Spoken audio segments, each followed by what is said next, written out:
Because of his disfigured features, Jono Lancaster was abandoned by his birth parents 36 hours after he was born. Treacher colon syndrome is caused by a genetic abnormality in the gene that controls face development on the 5th chromosome. Jono's hearing had been harmed as a result of his lack of cheekbones. Despite his unfortunate beginnings, God had a plan for this child. His birth hospital called a woman named Jean and informed her of the abandoned baby. Jono's birth mother was horrified by the child's physical appearance and experienced no maternal tie. According to the adoption documents, she was discharged from the hospital after 36 hours. How could you not love a child? Jean reacted in a completely different way. "Let's make this happen," she exclaimed after a glance at me. Jean looked after Jono for 5 years. She attempted to contact his birth parents and send them updates regularly, but all of her letters were returned unopened. As a result, Jean adopted him. A child that sped alone, Jono knew he was different from other youngsters his age. Around the age of 7, children attempted to stay away from him for fear of contracting his condition. I was yearning for friends and would go to any length to make them. I had no faith in myself. I'd go out and purchase a bunch of sweets and offer them to the other kids to make them like me. Jono told the BBC, "I ended up doing stupid things for people to talk to me for reasons other than how I look in class. I'd fired off a firework and I was up to no good. It was frequently tied to alcohol, and I had a bad reputation among other mothers and teachers. Then a miracle happened. The disfigured youngster was lonely, but he did have at least one buddy, Ben. Ben was a bartender. Dude, you have to come with me here. It's one day, it's wonderful existence."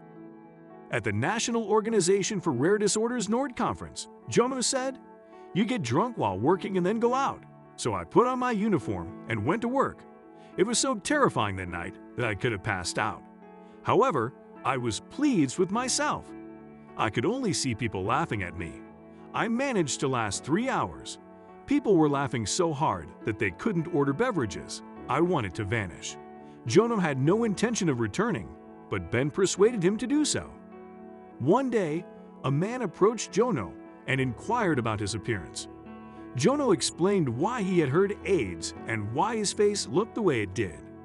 He described the humiliating dialogue that led to a life-changing and good experience. "I was humiliated," Jono says. "I can't hear because I'm deaf. I showed in my hearing aids," I explained. "Do they come with an on-off switch?" A man at the bar inquired. "You're quite fortunate. I have a wife who talks non-stop, and I'd like to be able to silence her," and he was laughing along with me. Jono says it's not directed at me. He then proceeded to buy me a drink. It's something I'll never forget. It's remarkable how a simple statement can have such a profound impact on your life.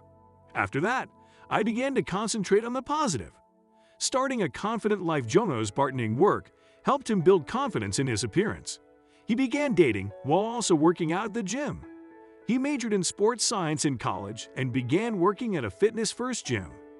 At the age of 23, he met a woman called Laura Richardson while at the gym. I was checking her resting heart rate and it was over 100 beats per minute, so I assumed she liked me, Jono stated to the BBC. She claims she noticed my face when she first met me, but she no longer does. It was the first time with a girl that I was able to be entirely myself. He ultimately came to forgive his biological parents and began looking for them. In the documentary Love Me, Love My Face, he chronicles his experience.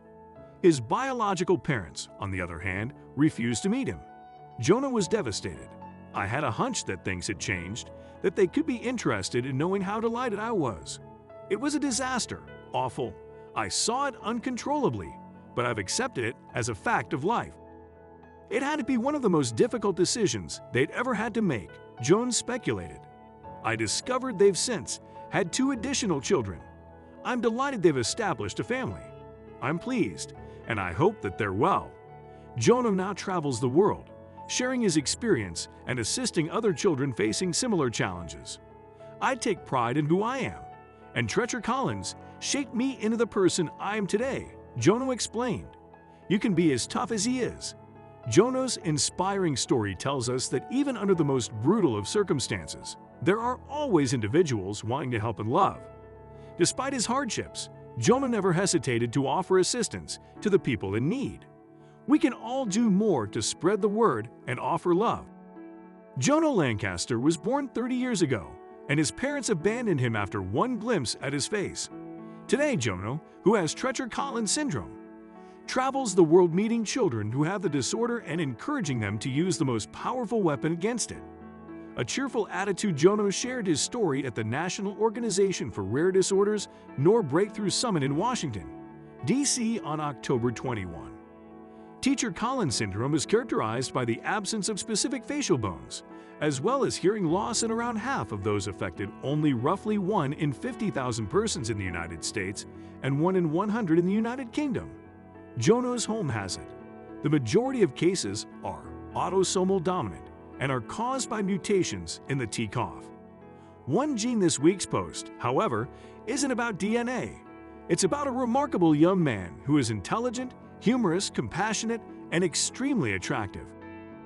From the NORD conference, here are Jono's own words.